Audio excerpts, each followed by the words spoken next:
I guess I was aware of the power that I had over their relationship, both the power of influencing it negatively and then the power of influencing it positively. There's lots of different ways to create a village. You don't need to all be living in the same house in like a non-hierarchical polycule household to create your village. When you're de-countried at home in your own body, I had to kind of leave my culture in order to figure myself out. My name is Abby, and I'm the voice behind the Evolving Love Project. In this podcast, my husband and I deep dive into the topics of non-monogamy and polyamory, drawing from our experiences of being consensually non-monogamous for almost a decade. And my name is Liam. Whether you're monogamous, polyamorous, curious, or anything in between, we invite you to join us for this conversation. Let's begin. Welcome to the Evolving Love Podcast. For today's episode, it will be just me doing the intro as Abby is currently away for a family trip and she has left introduction duties in my hands. Before I introduce our wonderful guest, Alberto, we have a small favor for you, our dear listener. Over the past 6 months, we've been releasing episodes each week. We're incredibly proud of the work that we do here at Evolving Love, but we need your help. If you have connected with the show, we would like to invite you to share the love. Send your favorite episode to a friend, a lover, a family member, or anyone you think may take something from our show. Tweet about it, post about it, or quietly whisper about it to your closest friend. Spreading the love will help us continue to grow and connect with more incredible listeners like you. So thank you for your support, and let's keep on evolving. Alberto is a queer and polyamorous storyteller and educator. They grew up in Montreal and currently live in upstate New York. Alex is the author of the genre-blending memoir Entwined, essays on polyamory and creating home. They co-founded Quilted Press, a collective of independent authors who reshape traditional narratives of love, family, and identity. You can connect with Alex on Instagram and TikTok at @AlexAlberto and learn more about their work at alexalberto.com. In today's discussion with Alex, we talk intimately about Alex's journey with identity, their upstate New York polycule, weaponizing metamour relationships, their journey into parenthood, Alex's unique and special bond with their partner Don, the concept of feeling de-countried, growing up French-speaking and how it impacted their gender identity, and the powerful Thanksgiving story of coming out as polyamorous to Don's parents. And with that, we bring you Alberto. Alex, thank you so much for joining us on the podcast this morning. It's great to have you here. It's such a joy. I'm very excited for this conversation. Alex, your book Entwined is absolutely incredible. It's such an interesting expression of your experience of non-monogamy and polyamory. Just the whole structure of the book is just like really unlike anything that I've ever read. I was completely captivated by your book straight away, and it's kind of hard to describe. It feels like when I was reading it, it's like pulling on different, emotions and lessons throughout different sort of fragments in time of your experience. And some of the chapters or some of the reflections are so short, but they just encapsulate a message or a feeling so beautifully. And as I was reading it, I connected with it so well because when I think about polyamory and non-monogamy through my own journey, I don't think of it as this like linear experience. It's like every sort of different experience that I have somehow makes me reflect on where I was previously, and both of them get merged, and sort of where I'm at comes together in this new way. And it's just so interesting the way that it's been written. There's a play in there. There are short chapters.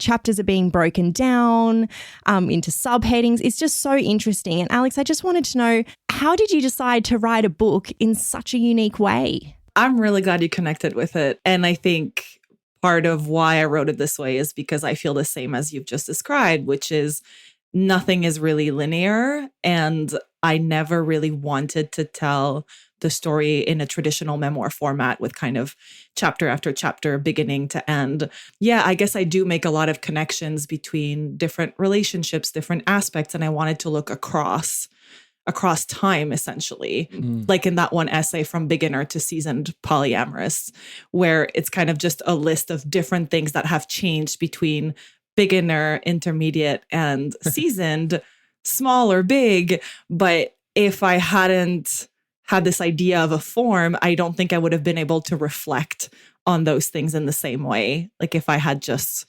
written the book from A to Z, I guess. And for me, playing with form, like you said, there's a play, there's a love letter, there's a relationship advice column at some point that I kind of just played with, where I give advice to my friends. And for me, it was the same way that I play with relationships in my life. So I wanted to carry that and do that in the book as well. So there's so many incredible things that we could talk about within this conversation, but we wanted to kind of give the conversation a little bit of structure and focus in on a few of the wonderful essays within the book. And the first one that we wanted to talk about is this essay, Fragments for My Metamour. Do I Still Call You My Metamour? The first thing that jumped out of me when I was reading this essay was when you wrote this particular line that I really connected with, because it's something that Abby and I talk a lot about. And this is the line. But I also worry about Don being a good partner and it reflecting well on me. Why do I feel that your contentment with him is partly my responsibility? So before we get into your reflections on that line, I would love you to actually just introduce maybe the main characters in the book and in your life. Sure. Yeah. I'm so glad you picked up on that line. No one has ever done that. This is amazing. Okay. So Dawn is the partner that I've been with the longest. I'm still with today. It's been 9 years now. I think the book ends when it's been 8 maybe, and the book does go through when we met. And I was already seeking non-monogamy when we met. I was very clear on that. He hadn't had experience with it, but he was divorced. He had never really been happy in a relationship for a long time. So he said, oh, why not try it? And even though I, on my own, came to this idea that non-monogamy would probably be right for me, we still ended up for a while in a primary type partnership. Partly because it's just really hard to deprogram, models of love and relationship. And so that's a character that is present throughout. And then Allie, she is the metamour that I wrote this essay to. So I wrote it in the second person, kind of as a love letter, because I really wanted to focus on the bond that we had developed between the two of us, instead of focusing on the hinge partner in between us, like Dawn. And that's not something that I saw a lot. And for me, I often say it, metamours are the best part of polyamory. Like that is what has kept me in polyamory. So there are other characters, but Allie and Dawn are kind of the two main ones. My relationship with her, she was the first metamour where there is another essay in the book called The Bobby Pin, where I find one of her bobby pins in my own stack of bobby pins. And I'm like, oh, it's a different color. It must be Allie's. And I have this sort of existential crisis. And I'm like, where do I put it? Like, does that mean that I'm making some official room for her in her life? And I just didn't know what to do with that bobby pin. And I think by then I had been ready to kind of start deconstructing hierarchy. So over time, Allie and I grew closer and closer and closer. And what I wanted to do with this essay was kind of capture these tiny, tiny moments where this closeness grows, where if you had asked me, how did you get close? It would have been a question that was hard to answer. So I just kind of sat and tried to think through all these little intimacy moments that brought us closer.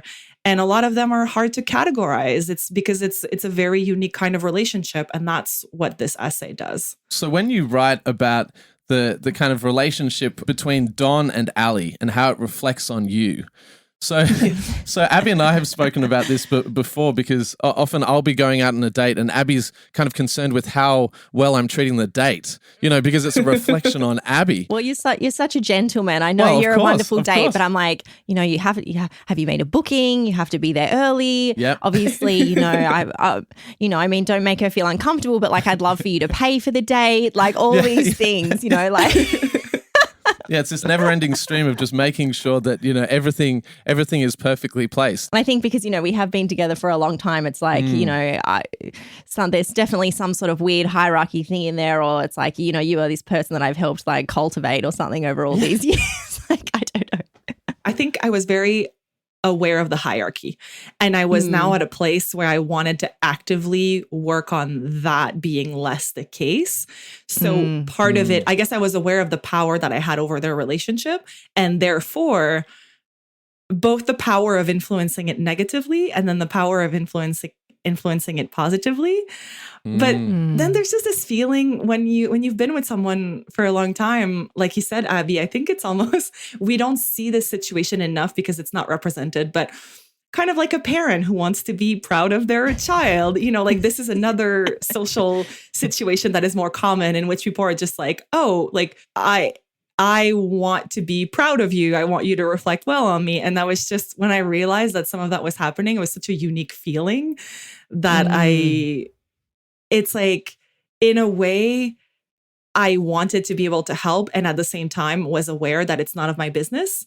So, but I think it was at a time, Don can be, first of all, he has a terrible memory. And even though like, for him to remember like a birthday or remember, I don't know, something that someone might have mentioned sometime is by no way an indication of whether he cares or not. So I often would be the one in the background being like, hey, I don't know if you've noticed, but like you haven't seen Allie on the weekend in a really long time. Like maybe she would like that. And he's just like, oh, okay. Like maybe like, he wouldn't even think about it. And I think for me at that point, because like I said, I wanted to let go of hierarchy and like weekends used to be something that I wanted for myself. And I was at a point where that was no longer a boundary or a rule, but he didn't change his habits. And I was just wondering, oh, is it because Allie isn't interested in that? Or is it because you just didn't bring it up? And is this something that you would talk openly with Don about? Would you say, make sure, like, is it like an open line of communication where it's like very, it's out in the open? Oh yeah, absolutely. And like all the time, even to this day, I'll be like, I have another metamour now, Saga, and I'll be like, hey, I think Saga's having a rough day. Like, have you talked to her today? Maybe send her a text. Or, I don't know. The very first metamour I had, even though we were still in a more hierarchical place, I was the one to suggest, I was like, what are you going to do for her birthday? And he was like, I don't know, like probably just like bring her to a show or something. And I was like, well, you did that last year. Like, what? Do you want to go out of town? I feel she would like that. And it's both, I think it's both an expression of love, like love for my metamour, but at the same time, it's tough sometimes to reach a balance of like, I also don't want to be meddling or like, it's almost a way to exert control at the same time. So I think earlier on, it was so much more present, but now it feels different because I'm really merging my life with my metamour in a way that I wasn't before. So I think it no longer feels like I'm sort of doing something that's in between them. It's like at this point, we're a system, like we're a family. And therefore, it just feels all very natural. And we all have that kind of care for one another. What a dream metamour you are, Alex. I mean, so self-aware, but also so just helping to make it flow like a river and be so conscious and caring of everybody's feelings. And I feel like that is just, so important, especially when you are doing polyamory in the way that you are in this beautiful kitchen table, merging worlds, creating family. And that is just something that I love about your book Entwined is it's this, creating family. As I'm reading fragments of a metamour and these different beautiful intimate moments, did you feel like with each one of those moments that your security in their connection sort of became stronger for you? Yeah, definitely. I think what was confusing with Allie for a while is because, and that's why the title has a parenthetical that says, do I still call you my metamour? I think a metamour relationship, when you have perhaps more of a traditional, like, oh, we're friends and we see each other every once in a while, is just much more clear cut. But Allie went through a breakup, and I really kind of filled that gap, I think, that was that just appeared in like her missing partner. And I had just one more time flexibility compared to Dawn. And at that point, Dawn was the only partner left that she had. She had two before. And it was just such a hard time in her life. And I kind of just very naturally jumped in, and it brought us really close. And then we started talking about her moving. So she was in New York City, and we were in the process of moving upstate New York. So then we made the plans for her to move upstate. And we just developed this emotional intimacy that just brought us closer and closer. And at some point, I was like, are we romantic here? Am I, what is the nature of this relationship? And we were very physically affectionate with one another. And it became this kind of this gray zone. And in a way, I think things can be two things at once, but I think we did have a beautiful romantic connection, even if it was platonic, which is also something that I don't think is represented enough. Like sex is just one of the things you might do with a partner. And there's lots of other, and we had so many other markers of a life partnership or a romantic relationship. But I think there was also a part of me that just really wanted the world to be able to look at our relationship and say, yes, this is a deep relationship. This is an important relationship, the same way that they would if I called her my partner.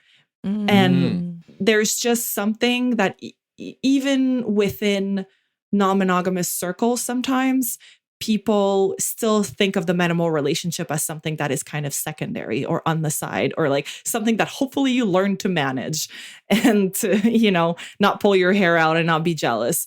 But for me, it was quite the opposite. And I think that also fed into like, what is this? Like, I just want to be able to celebrate the joy of this relationship with the world. And so that's also what this essay encapsulates, this sort of like questioning and transition and moving into this area of perhaps a romantic platonic partnership and what that means. It is fascinating that you say that, because within that essay, you talk about the relationship with alcohol and whether that would have changed your relationship with your metamour. I think, and I did write down this quote, you wrote, "I haven't had alcohol in almost 4 years. You've been sober for 8. I sometimes wonder if we would have had sex by now if we still drank."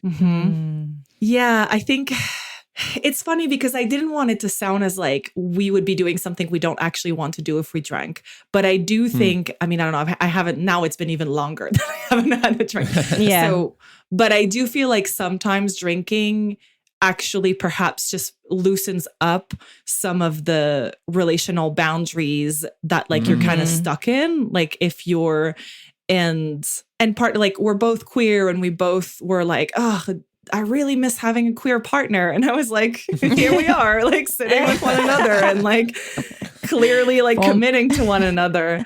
And I don't know. I mean, it's just in the past anyway, I had been in those situations where with someone where you have thought about these things before. And then, you have a drink or two, and then all of a sudden you're a lot less shy about like talking about it. So I just thought it was an interesting question to put in there, because I do think that especially in dating, like many people are still very attached to mixing it with alcohol.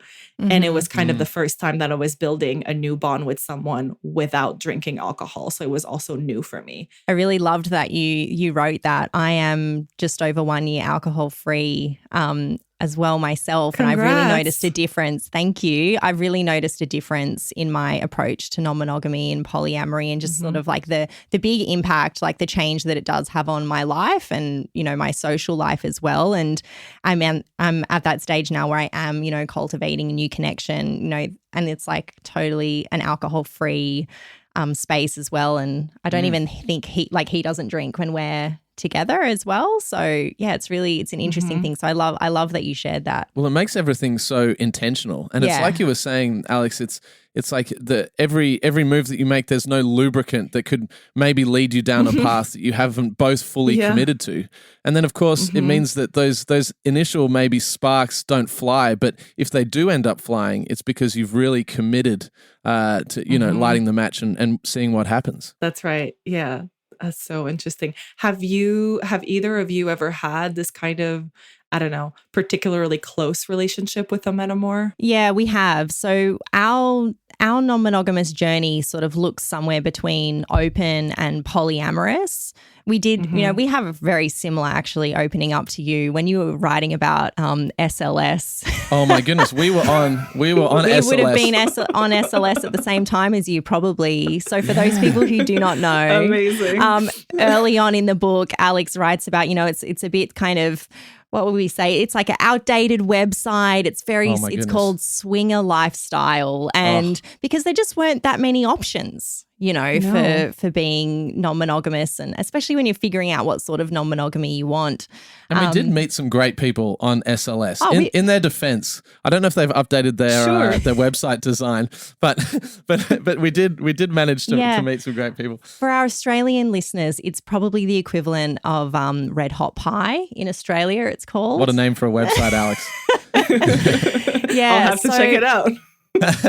So very sort of similar in sort of coming from, sort of dabbling in websites like that, meeting different people, forming deeper connections, and then sort of realizing that we do actually love, forming more ongoing connections with people. So yeah, we have had sort of a range of, from open relationships and being in social circles with other non-monogamous friends where we all get along and have a love for each other, but there is also that intimacy aspect to then, like we have, barbecues and like the kids all hang out and lovely things like that.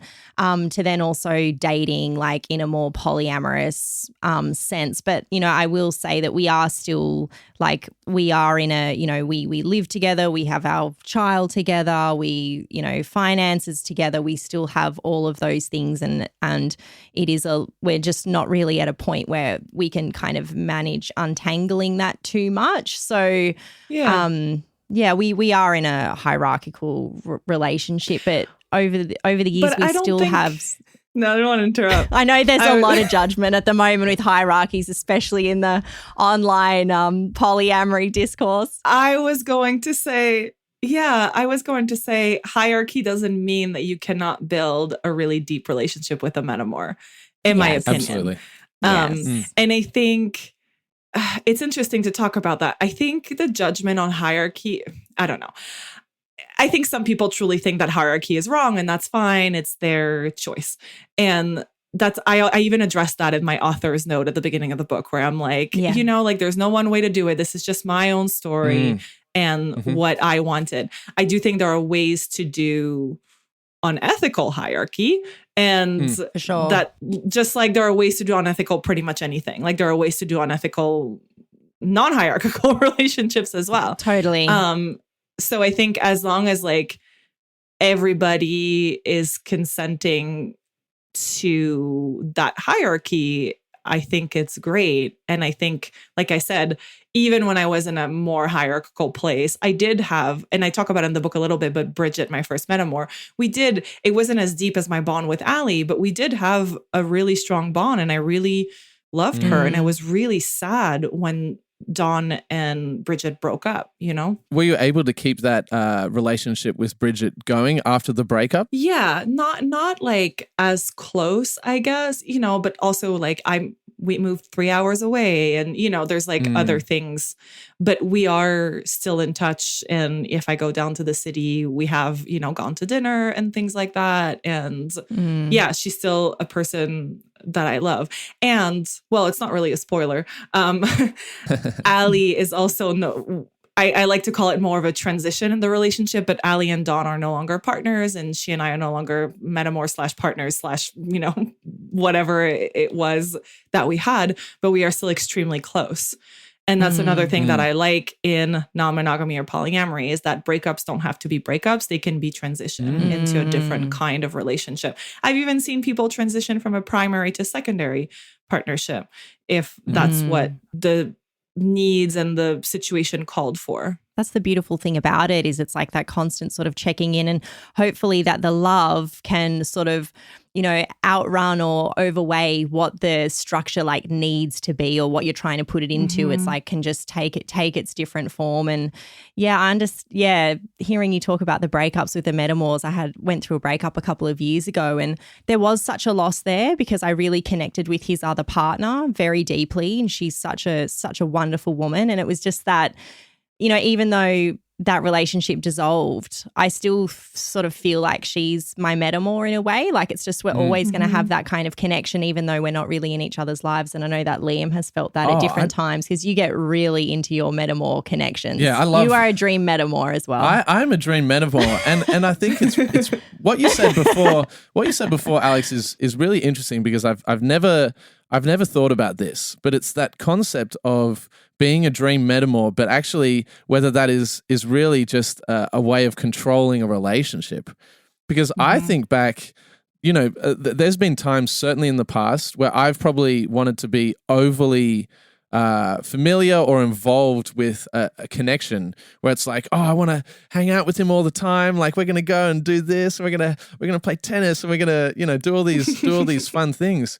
And at the time I was like, this is actually me signaling how cool I am with the relationship. It's almost like me giving like the gold stamp of like, yeah, of course, like we're hanging out. And I know Thanks, Abby, Dad. yeah. And I know Abby just loves me hanging out with her partners as well. But it is a really interesting to think about whether I was, and I think certainly for me, as time has gone on, and obviously we've been open for 10 years now, but as time has gone on, I've had to check in a little bit and make sure that someone, my metamour actually does want to have that connection, and I'm not taking up their bandwidth unnecessarily. Because of course, especially if it's a start of a connection with Abby, they want to invest in that, and they don't want this husband come along for the ride. It's like, I signed up for a really cool partner, not old mate coming along to try and go rock climbing with me all the time. So I do wonder, like, was there a moment in when you made that realization, was there a moment was it a gradual realization that was almost a way to weaponize being so cool? I think it was probably gradual. I don't remember like an aha moment. And I think it's possible I actually realized that writing the book, which, a lot of, and Abby, you write too. So I don't know if you ever have kind of realizations as you're writing, because that's also a way to process things. And for sure. So, I think and I think now I'm just aware of it. So I try, like you said, to strike that balance and just make it to not overpower, and also make it like, what does this connection want to be here? Right. But to make sure that it's not like I'm overcorrecting in the other way. Yeah. It's that delicate balance between involvement and support. Yeah. Yeah. And I want to go back to the hierarchy thing, just because I thought it was interesting, Abby, that you're like, yeah, I know, like it's not popular right now. And I do think it's worth talking about because, it's true. There is a lot of stuff around it. And I wonder if part of like the emotion that sometimes people have online is just that the loudest representation is usually hierarchical. And it makes sense because it's like more closely aligned to mononormativity, right? It's like there's a lot of, it's almost like there's a framework that makes it closer to that, as opposed to kind of like sort of exploding the model. And just like anything, I think sometimes when people are starved for representation, they then can be, but I wanted this very specific kind of representation, and this thing is not it. And part of it is frustrating because, and it's the same with, an over representation of straight people, cis people, white people. It's just as important to show that representation of like healthy hierarchy with good communication and good consideration for all the partners involved, as it is to have all sorts of other, like solo polyamory. There's so little representation of that. And that's not my life, so I can't do it.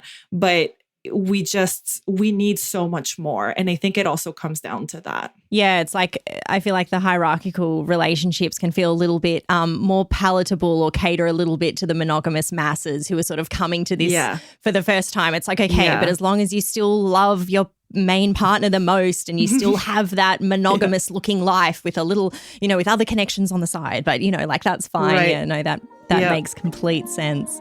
We hope you are enjoying this interview.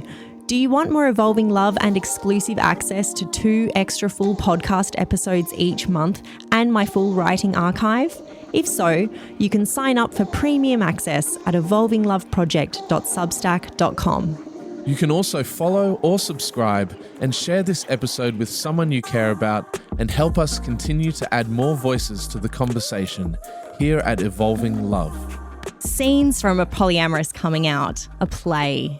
Wow. What a journey that was. Thanksgiving dinner. Would you mind setting the scene? Yeah. So Dawn grew up in the South, and at that point, we were not out to his parents, his mother and stepfather who raised him. So, his parents, as polyamorous. And they were visiting New York City for Thanksgiving.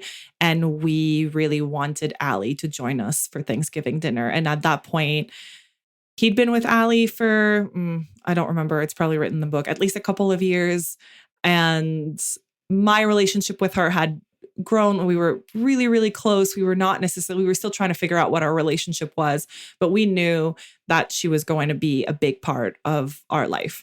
So we sent a letter in advance to give the opportunity to his parents to kind of digest, also to sort of, I guess, force them to hear it all at once instead of kind of interrupting, and to give them the opportunity to say, I don't want to come. And they did decide to come. And I should say, they're from the South. They're also religious, which does factor in, I think, sometimes how people view polyamory.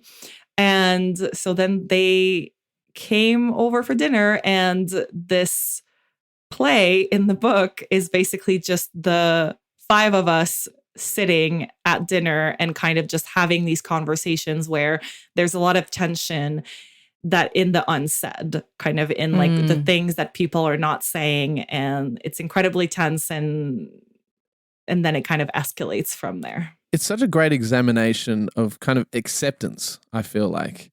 It felt like everyone in the scene and within, obviously the scene is based on real life, but everyone was kind of looking for acceptance from each other. Mm-hmm. What was it like being in that moment for you personally when you were coming to that really vulnerable space, a dinner with Don and his partner, meeting the parents, and what was that journey like for you? It was really hard. There was so much tension in my body, but I did have hope going into it because I thought, well, they haven't canceled. They're here. And we hadn't talked, basically we said we can talk about it before, and they were like, we won't talk about it, but we will come. So I thought maybe, I don't know, that perhaps they didn't want to do it over the phone or something. And I had put a lot of energy into my relationship with them, especially my relationship with Dawn's mother. And we were at a place where, I loved her and I thought that our relationship was in a really good place. So it was quite jarring for me to see the disconnect between them saying that they were always going to love us, but then kind of acting in a different way, or saying things like you said, the definition of acceptance, even like at some point, his stepdad says something like, oh, we'll always accept you. No, we'll always love you, but like what you're doing, like we can't accept that. I think the line is some things we will accept and some things we won't. Because I wrote it down because it's so powerful. Right. And then it's like, okay, but then how, I don't know. It was just, I just had so much tension in my body, and I was glad that we were, because there was a cost to not being yourself with family. I'm sure you know. And I hear from your podcast that your families are very supportive, which is great. And we are lucky. Like my mother is extremely supportive, and Dawn's other set of parents are really supportive. So we have supportive people. And also I think something that was really hard for me in this experience, and I was able to focus on it a bit more debriefing with Dawn afterwards, was that a lot of that wasn't necessarily about me, that he's had a complicated relationship with his mother and his parents his whole life. And what felt like was maybe about them not accepting me in a way was, and in another way was just so much bigger than that. What a moment to be in, especially at Thanksgiving dinner, and for Ali as well. To, you know, I mean, it speaks a lot to Ali to feel comfortable to be at that dinner, and the way that you all navigate that. We know that, you know, everybody has a different experience with coming out as polyamorous and non-monogamous, and it can be a really interesting one when you know, people they do have such an open heart and they are loving people, but like you can see that disconnect. Like it just, you know, they can really struggle with it, but also trying to have compassion with where they're at as well, because, you know, they might not have thought about relationships as much, and it is a shock and it is a change, and that's something that, we do talk about. You do talk within this chapter about how when Don initially wrote that letter, you had made the suggestion that Don should say, Alex was actually the one who put me up for all this polyamorous business, almost to kind of like soften the blow for Don. Yeah, it's funny. It wasn't to soften the blow for him. It was actually because at that time, I was like, they're going to see me without another partner. And I always had this fear, not just with them, just in general, you know, being a person socialized as a woman in a relationship with a man, which is like, oh, you're only doing this for the man. So, which is totally ridiculous. Like it absolutely backfired because, like, of course, if they're unhappy with this, they're going to be looking for a reason. And now it looks like the reason was me. Right. Which is, Dawn at some point was like, they really don't know me if they think that I can be manipulated into anything, which is really true. Like Dawn is like one of the most, like he's the person who sets the boundaries and sticks to them. Like my therapist is always blown away by like how good at boundaries Dawn is. And also it's like, I don't know. It was just, I think, yeah, it was from that perspective that I came at it. It wasn't from, it's going to soften the blow for Dawn. But yeah, that did not work out well, as you will see if you read this. But I love that moment with you and Ali in the bathroom where Ali says to you sort of, you know, after this very tense meal, you know, now we can share the daughter-in-law burden together. You know, it's like such a... What a beautiful moment. Yeah, it was really beautiful. And there was something to like, finally, now you understand. Because there's something too, you understand a partner in a different light once you've met the family, once you've seen some of the things that they grew up with. So it did really bring us all closer together. And I'm glad you picked up on compassion earlier, talking about a little bit like where they're coming from, because I did really try to write it in a way that wouldn't paint either of them as a villain. Yes. Which is difficult, but it's like, it's true. They're full human beings and they grew up in a place, in a culture at a time that is different than me. And it doesn't necessarily excuse, you know, hateful things that they might have said or done, but nobody is, you know, all villain or all hero. There's just, there's always different sides. And yeah, because there was a lot of love, I think, coming from everyone. And I'm glad that if somebody reads the book, they get to see the fall, like the consequences for us, like on our end, how these things feel. But there's not a lot of like non-monogamous coming out stories. They're way more about queerness. And in my book, there's like good ones and less good ones. And it kind of gives... Like I've had someone leave a review on Goodreads, or was it on Goodreads? Yeah. Saying like, my partner sent me a screenshot, like, my favorite way to come out to my mom is to throw a book on her bed.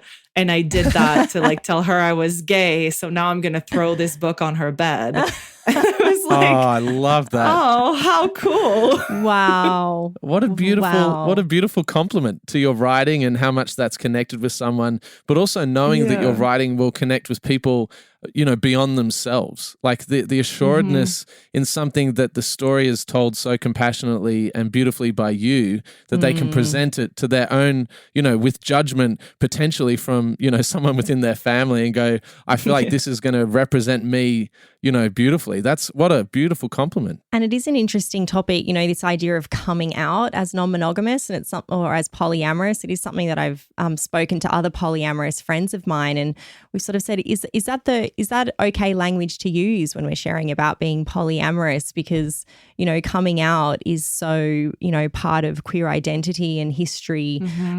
To not take away from that as well. But for me, it does feel like a coming out of sorts. Like it really sort of, it is that for me. It feels like a sharing more of who I am and being vulnerable. And yeah, I'm interested in your thoughts on that, Alex. Yeah, no, I agree. To me, it feels that way too. Of course, it's harder for me because I'm also bisexual, pansexual, and genderqueer. So I've done a lot of coming out. I'm so tired of coming out. Yeah. I keep thinking this is the last time I come out. But I do agree. I think actually this particular essay makes a case for that because like the experience of it is actually quite similar, even for, I mean, Don's identity has been fluid, especially as like came out as trans, but someone who for most of his life identified as a cis straight man, having he literally lost two, like actually several members of his family over this. So I think that when there's stigma, when there's marginalization, when it's something that people would never, basically that the default is you're not that, right? So the default is you're monogamous and that's what you do. And that there is a lot of cost for you of coming out. And there's a lot of internal pain of having to live in secret. I do think that the experience is very similar to coming out. I mean, it's like anything, depending on the other identities that you hold, like the level of threat and risk is higher. And so I don't want to say that it's all on the same footing, but I think it's not, you can't really just categorize very easily like, oh, this demographic and this person and that person will go in these different buckets. And I think a lot of people who have kids are also, they're scared for custody of their kids, which is what a lot of queer people also have feared in the past and continue to fear depending on where they live. So yeah, there's a lot of overlap. With Cheryl, Don's mother, it was really, really intriguing to me that when you did have that kind of like dinner and that kind of the sense of like intersectionality with all these different identities, she chose to focus on, I think the line is, and a lesbian to boot. She chose to focus on queerness as something to kind of almost attack in a sense, as opposed to the polyamorous. It was like that was the easiest access to kind of the takedown was actually through the queer identity as opposed to the relationship structure. In this context, it was definitely like to boot, like, oh, that's a cherry on top. And it was in the context of a conversation where she was kind of saying, and that, like, oh, you were not like this before meeting Alex, or like, and I used she, her pronouns then, which I have chosen to keep in some essays to kind of show, especially in this context. She was like, oh, she's playing you like a fiddle. Like because I think he was sharing that I had cried the day before based on some of the stuff that she had said. And yeah, I think, and actually that was really hurtful because I had heard her be supportive of the LGBTQ community before. But it's kind of the non in my backyard kind of thing, right? It's like, oh, I'm supportive when it's, elsewhere. And I think it was just wrapped up in like all of a sudden it affected her son. And I just felt so loved. And not that I ever doubted that Don would, just come to my defense, I guess, but just I felt so loved that there was just no question for him that if someone is unable to respect me or a partner of his, then that person cannot be in his life. Another chapter that we'd love to talk about, and this kind of transitions nicely, is the Queer en Français chapter. And in that you talk about this sense of being de-countried, which is just such a beautiful turn of phrase. And I'd like to read one more quote that I'd love to hear your reflections on. But you say, I used to prefer the word bisexual as an identity label because when I used queer, people assumed I meant gay or lesbian. And when I used pansexual, people's eyes became question marks. And in this essay, you talk about gender queerness, and I'd love for you to kind of explain a little bit about your journey with that. Yeah, thank you. I love that you pulled some quotes. This is so great because you write a book, but then you kind of forget sometimes what's in it. Yeah, so I'm French Canadian. I grew up just outside of Montreal. So French is my native language, meaning nobody in my family spoke English. I went to school in French, TV's in French. I say this because sometimes people think, oh, it's like French heritage, but it's like, no, like 100% of life is in French. And I learned English, I was about 16. And in French is extremely gendered. So there's feminine or masculine on all the words, essentially. The words any word, but also specifically, I'm talking about the words that describe a person. So if I say, I am happy, happy is going to be feminine or masculine. If I say I am a writer, writer is going to be feminine or masculine. So it's not just in English, you kind of swap the pronoun, and most of it, like there are gendered terms, but like most of it is pretty gender neutral. So when I moved to New York City and I explored my queerness in English, I didn't realize for a while that I became so much more comfortable in English. And a big part of that was gender. And it allowed me to kind of experience, even before I swapped my pronouns in a way, experience things in a less gendered way. And I did all of my, aside from gender, I kind of came into my pansexuality, into my polyamory, all of that in English in New York. So I started feeling this disconnect, and I was basically in that essay, I talk about what it's like for me to be of a culture that now feels foreign to me. And how in French, there's a word, the word is dépayser. And the literal translation, if you kind of break down the word, it would be being de-countried. And usually people use that word if maybe they go in a different country, literally, and they feel kind of sort of lost in a culture that they don't know. You can use it in, different contexts where you're like, okay, I'm a little kind of, unmoored right now.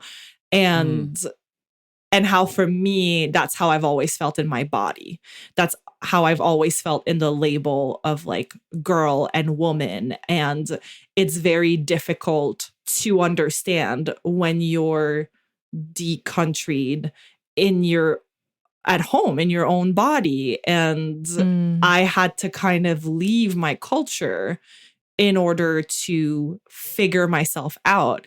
And now, I still am, I'm a bit better at it, but I still am kind of trying to reconcile like my home culture, what I grew up in, with now this like very strong, confident, happy person that I've become. And I do live my life in English. I write in English. I do everything in English. And it's kind of strange sometimes for me to have to connect back to these other parts of me. Through this unpacking of like relationship norms and monogamy and all of that has really helped you sort of strip back, even sort of the layers of like who you are to get to like your core self, to then rebuild who you are as a person.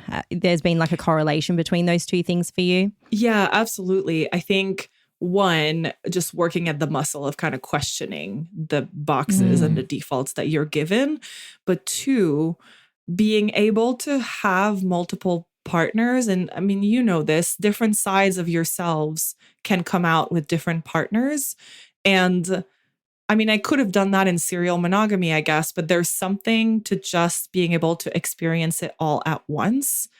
And even in juxtaposition with one another. And it doesn't mean that I can't be myself with some partners and I'm my true self with other partners. They're just, I think humans are complex. Like we have different layers. And sometimes being with a new person may sort of tugged at specific parts of me that all of a sudden I'm like, oh, okay. Like I didn't know this was there. And like some of that for me was gender, and some of that was exploring with having partners of multiple genders, and just having all these people around me who also tend to do the same, tend to question everything, not just relationship models, and find ways to be themselves. And I think all of that together made it easier for me to do what I call opening the gender black box that I was sort of keeping like very buried, very deep inside of me for a long time. Like I knew it was there. I just did not want to open it or look at it. Yeah, wow. That makes so much sense to me. You know, having these different connections with people and them sort of like illuminating different parts of you and, you know, areas that you might not have thought about too much. I know in your book early on, there's a scene where you're with a female partner and she's making comment on, you know, that you're wearing boxers and that's so sexy. And like you can, like it's just sort of like foreshadowing of this like self-discovery that's yet to come. And oh, it was just so, so beautiful and such a beautiful part of non-monogamy. Yeah, do you find that your genderqueerness comes out and represents itself differently with different partners? Like with Don, because you did kind of strike up your relationship with viewing your gender in a particular way. Has that really, do you find yourself when you're with Don and within your relationship with him that you kind of revert back to that kind of traditional sense of where you came from in terms of your gender identity? Yeah, at first, for sure. So at first it was definitely easier for me. And like Don he was kind of I guess I knew it was there, but he knows me so well. He was the one to kind of suggest like, hey, you know, I think there might be something like you might want to consider just thinking about gender a little bit. Like if you want, I'm just like saying that I'm here for that, right? But I did have a lot of fear, which I do talk about in that essay as well. Like, what does it mean for our relationship if you identify as straight and I'm not a woman, which was really scary for me. And it was easier with other people. It was easier also through kink. Like, I think there's just something with like, I don't know, when you get into kink space that can make gender exploration a little easier and like playing with even different words, different things like that, which I'm doing a lot of with my new partner now. But then over time and like really, I mean, Don is amazing. And he, even though I was slightly uncomfortable, like he started, you know, calling me different names that are masculine coded or referring to some of my body parts in different ways, just as a means of like exploration and also as a means of him showing me like, I'm really attracted to all of you, which includes this. And, you know, I mean, now, especially because I feel like I have a lifetime to like, I need to kind of like correct by going the other way, where he, you know, he'll call me handsome. He'll call me, you know, he went to the store one time and he was like, hey, I found this tie. Like, I think you would look handsome in that tie. And so it's been more slow going, more so on my part, just because it felt very tender and kind of weird. And I was trying to get comfortable with it. But now I do feel like, even though it's all different, it's always different with different partners, I do feel like I'm able to also embody my gender queer self with him as well. That is so beautiful, and it speaks so much to the depth of your connection and your love with Don.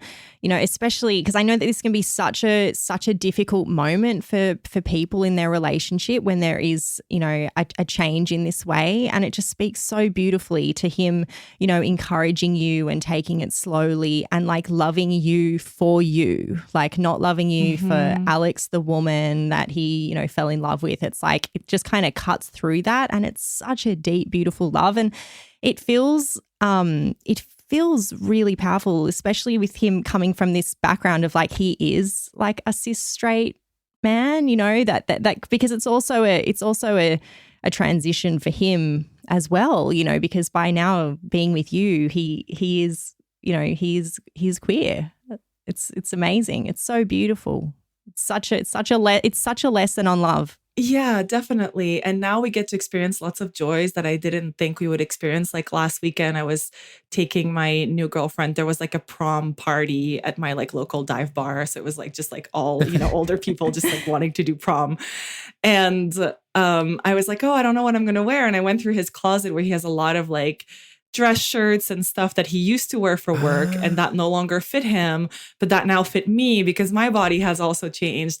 And then I was kind of like trying these things out. And then he was giving me tips on, like how to do the collar or how to do the thing. And there was something so beautiful. So we were going through clothes that like neither of us have worn in a long time. So I went through a lot of my femme clothes and I was like, oh, that might fit my girlfriend. So there was just this, I don't know. It was just like, it seems silly, but for me, it was actually a beautiful gender euphoric moment of like, now I get to share clothes with Dawn and these other clothes that I haven't been able to throw away because I feel weird about kind of like letting go of this old part of my identity. And it was at a time where I've always felt like I'm not feminine enough to be a woman, almost like people will know I'm a fraud. So for a while I was like super, super femme in everything that I wore, especially when I worked in an office. So I have like all these clothes that now seem like a costume to me.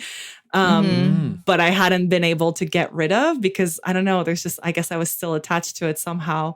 But then it ended up just being this, I don't know, really fun clothes swapping day. I love that. That's so great. It's like polyamory for the environment as well. We're all sharing clothes with each other. The metamours are getting everything.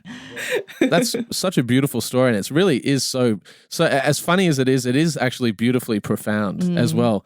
And before we started kind of recording the chat, we spoke offline a little bit about this new phase that you're moving into with Don, which is actually becoming a parent. And to keep it linked to that sense of gender queerness, I do wonder, like, have you thought about the way in which your gender queerness will kind of inform some of those traditional tropes of parenthood? Like, do you think that maybe potentially you might pivot into, one end of the spectrum, with this newfound sense of parenting? Yeah, that's interesting. I hadn't thought about it quite this way. So it's really interesting because so basically the situation is, my metamour, Dawn's partner, lives in New York City. We live upstate New York, and she is moving here with her 2 kids this summer. And we are making this a very intentional decision to co-parent the 3 of us. And I'm really excited about it. I do mention that in the book as well, that for me, I mean, wanting to have kids that are kind of genetically linked to me was never something that I dreamed about, but I think there's a part of me that also didn't want kids in a nuclear family model.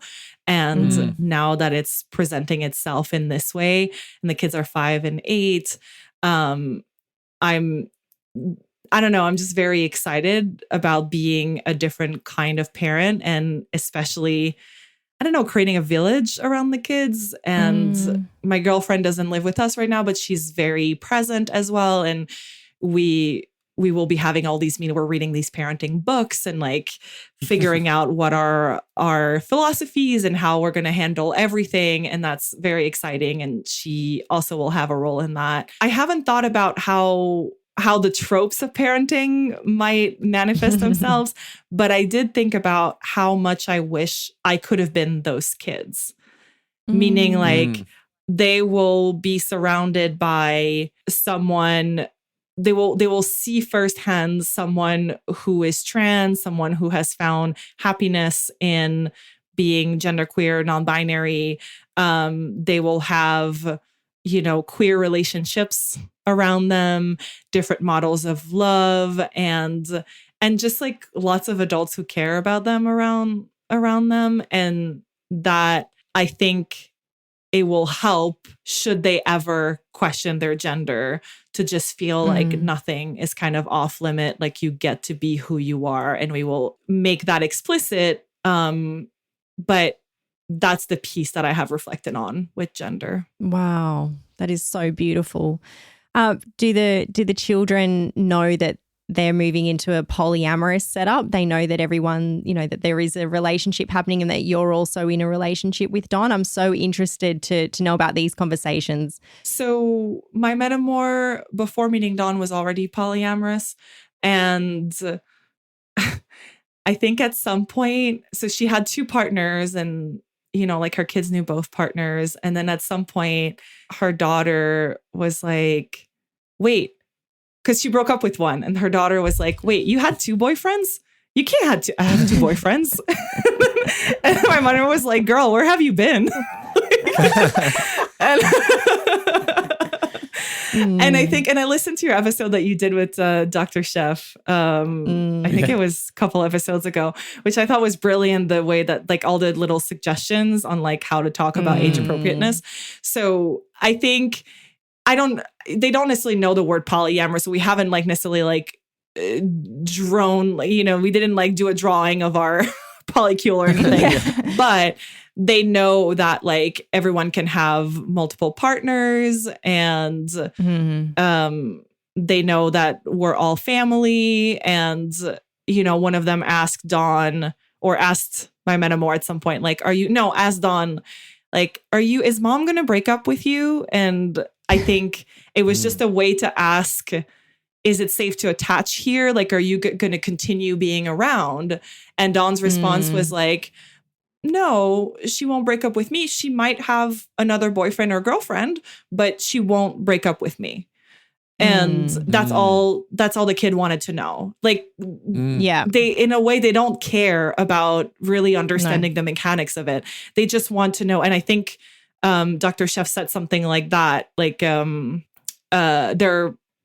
just focused on their needs and their reality. And it's like, will these adults be around me and care about me and play with me? And can I trust that they, like the other day, my girlfriend was around and we were all going somewhere and one of the kids didn't want to come. And we're like, well, you have to come because we're all going. And then he was like, well, I'm going to stay with Addie then. It's just like, as long as there's someone to do what they want to do, like they're happy, Yeah.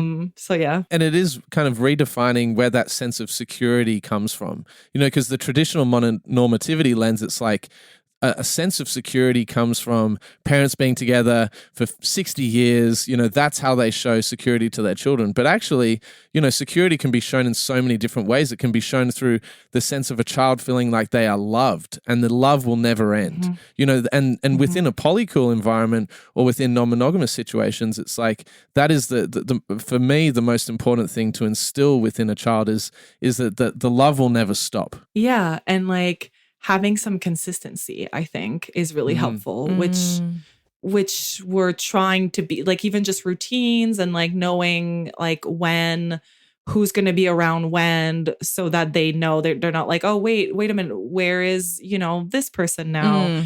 And not that like relationships can't change, but also plenty of monogamous marriages end up in a divorce or in a different, like there are blended families. They're just like all different forms of family.